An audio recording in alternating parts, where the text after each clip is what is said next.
Hello friends, welcome to my YouTube channel. तेबे दर्शक बंधु आपण मान तो जानिथिबे अभिनेता पिंटू नंद वर्तमान समय दिल्लीर गोटे घरोई हस्पिटाल आडमिशन अच्छा आउ सेठारु आसी आज एक बड़ खुशी खबर। अभिनेता पिंटू नंद को मिली लिभर हेले अभिनेता पिंटू नंद को किए देले एही लिभर आ कौन रही सहित तांकर संपर्क चलतु जाना आज भिडियोटी देखा पूर्व जदि आपण मैंने एपर्यंत आम चैनल को सब्सक्राइब करी पाखे आसुवा बेल आइकन को दबाई ना तेज आज ही गोटे सब्सक्राइब करी पाखे आसुवा बेल आइकन को दबाई दिंतु यही नुआ नुआ ओडिया सिनेमा एवं सीरियल दुनिया विषय में आहरी अधिक जानापी। ताहले फ्रेंड्स आपण तो जानते वर्तमान समय लिभर सिरोसिस रोग में पीड़ित होई अभिनेता पिंटू नंद दिल्ली में अच्छा सेठार लिभर ट्रांसप्लांट कर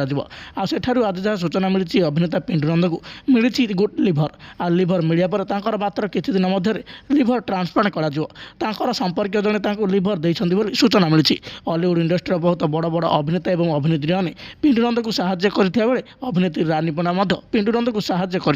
तेज आपण मैंने समस्ते भगवान पाखे प्रार्थना करूँ अभिनेता पिंटू नंद पुणी थे भल हो आम पाखक फेरी आसतु आ पुणी थे से अभिनय जादुरे आमर समस्त दर्शक मानक बांधि रखु।